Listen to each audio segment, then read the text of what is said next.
Cara a cara, una pregunta a Dante Aro. Dante Aro, ¿de quién es? Iba a decir la bronca, ¿no? Bueno, quién sabe si sea bronca, pero la responsabilidad de darle seguridad a los calicienses.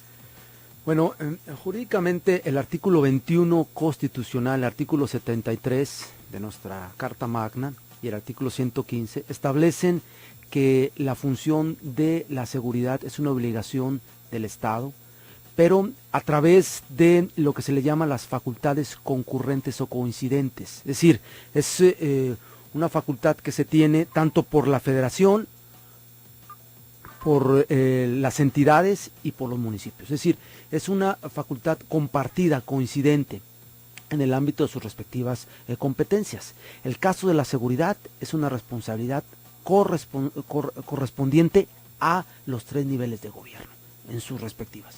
El hecho de que no haya una coordinación, de que no se pongan de acuerdo, al ciudadano, al poblador, al habitante, no de alguna manera pues no va a preguntar si le va a dar el servicio a la federación, si le va a dar la función en la parte de la entidad o el municipio. Lo que quiere es que se realice, que se dé. Y aquí es cuando viene que en la parte de lo que es la conformación de un Estado, la función propia de un Estado es, en primer término, tener esa armonía para sus habitantes, que es una obligación que se tiene. En el caso de que no se dé esta obligación del hecho de tener esa autoridad por parte de las instituciones establecidas, se está fallando en lo que es el deber de un Estado establecido. Por eso se habla del término Fehlestad o Estado fallido, Estado fracasado, cuando el Estado no puede cumplir con la función de que está establecida. ¿Cómo interpretas o cómo interpretar el hecho de que se anunció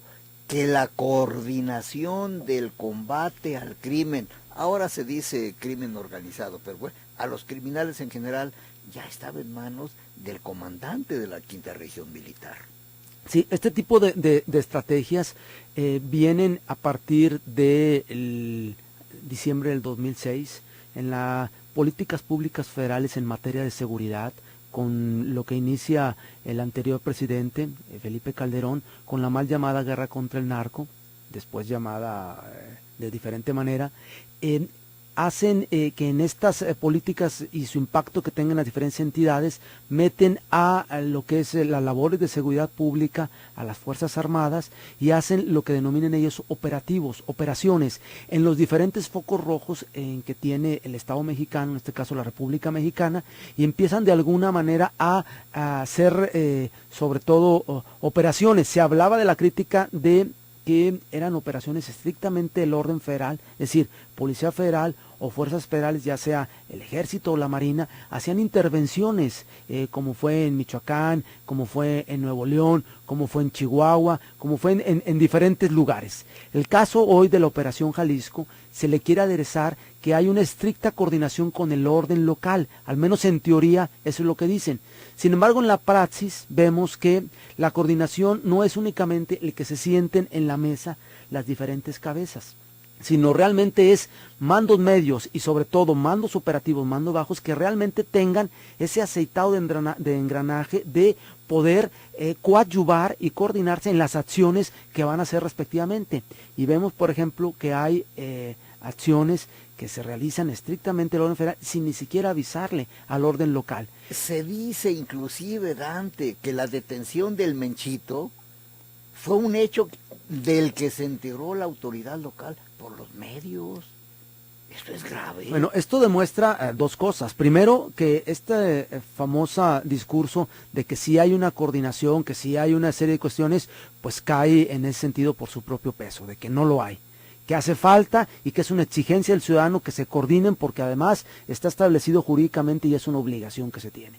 Y la otra es que esto demuestra que hay una serie de desconfianzas tanto del orden local hacia el orden federal y principalmente el orden federal, es decir, de las instancias federales hacia las autoridades locales y municipales, que esto me parece lo más grave, esta desconfianza, esta serie de cuestiones. Entendemos obviamente que en las partes operativas se tiene que guardar la secrecía. Sin embargo, en un momento en donde se está de alguna manera aplicando lo que se denomina Operación Jalisco, que fue anunciada, sí tiene que haber una estricta coordinación con la finalidad de que haya este engranaje para beneficio de devolver la tranquilidad a Jalisco, que es el objetivo.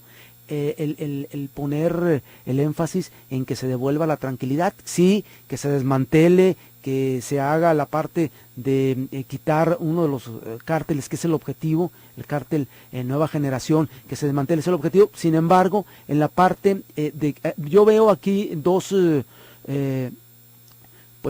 especie de contradicción, una tesis y antítesis. La primera es, por un lado se tiene a nivel constitucional, a nivel jurídico, desde la Suprema Corte, a nivel de nuestro ordenamiento, a través de las reformas constitucionales de junio del 2011, una gran acción en favor de los derechos humanos, en donde hubo una serie de cambios, unas reformas constitucionales muy bondadosas que nos ponen como país, como Estado-Nación y como Constitución a la vanguardia de los derechos humanos, con principios muy importantes. El principio ¿En el papel o en la práctica? En el papel de alguna establecidos a nivel de la Constitución, ya con las reformas a los primeros artículos. Pero por otro lado, en este Estado que queremos a nivel teórico, constitucional, obviamente muy ideal, que es un Estado prodefensor de los derechos humanos, por otro lado, en la praxis, en la práctica, tenemos en muchos lugares lo que es un Estado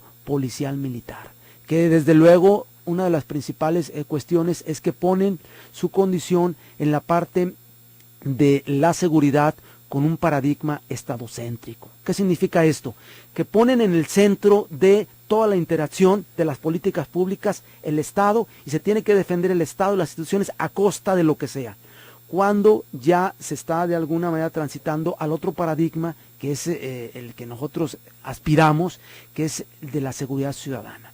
El poner una parte de la seguridad como parte antropocéntrica, es decir, el ciudadano, el poblador, como centro de todas las políticas públicas que se den, y esto significa un respeto irrestricto de los derechos humanos, que esto me parece desde luego lo más grave, porque han aumentado, cuando ha habido estos operativos, las violaciones, las quejas, la parte de las víctimas y una serie de circunstancias que son los terceros perjudicados. Está bien que se tenga que combatir a la delincuencia, pero tiene que haber una serie de reglas, una serie de espacios, una serie de mecanismos y una serie de protecciones que se tienen que dar a los que nada tienen que ver, y sobre todo a los ciudadanos que son los más vulnerables. Te están pidiendo, por favor, dice, a ver, si es creíble la versión, en el sentido de que cuando fue derribado un helicóptero militar en Villa de Purificación, en la costa de Jalisco, precisamente en ese municipio andaban los menchos, es decir, el papá y el hijo. Y otra cara de las versiones, que cuando detuvieron en enero al menchito, el papá mencho tuvo una relación o un acercamiento, una oferta a la autoridad, del sentido, dejen a mi hijo y yo me entrego y a mí métanme a la cárcel. ¿Es posible, dentro de el encuadre mental de este tipo de gentes, una actitud de esas? Bueno, la verdad no tengo yo pues ahora sí que los datos fehacientes para poder corroborar eso. Son versiones que se dan, yo ya las había escuchado. Sin embargo, el accionar que se tiene por parte de estos grupos delincuenciales tiene que ver, en primer término, con un control de la plaza, con el fin de tener el control económico. Es decir, aquí como una empresa, es una empresa ilícita, que se dedica a una serie de cuestiones, lo que les interesa pues es el negocio, es que dejen operar, que tengan una serie de condicionantes. Y en ese sentido, cuando hay un obstáculo, cuando hay una barrera, cuando alguien irrumpe en estos negocios, desde luego que es la parte en donde hay la afectación. En este orden de ideas, bueno, habrá que ver con las indagaciones, con una investigación seria, profunda, si realmente hay una coparticipación. El hecho de que sea pariente no significa inmediatamente que tenga, obviamente, un control o una serie de cuestiones. Habrá que deslindar responsabilidades, habrá que investigar, y en este orden de ideas sí el poder corruptor por la grande ganancias que tienen, la parte económica, que es una de las situaciones que viene a permear, sí presenta desde luego evidencias de que se ha corrompido a las autoridades, al orden municipal, estatal y federal, y que en este sentido es uno de los grandes desafíos que se tienen, el que se controle esta parte del financiamiento, el blanqueo de dineros, la parte de pegarle al bolsillo de estos grupos delincuenciales, porque de ahí representa una parte muy importante de penetración y de corrupción. De acuerdo con tu opinión, de acuerdo con investigaciones tuyas, de la experiencia que te rodea, dinos hasta qué punto, de acuerdo con tu criterio, está penetrado el aparato oficial por la delincuencia organizada. Vamos a una pausa.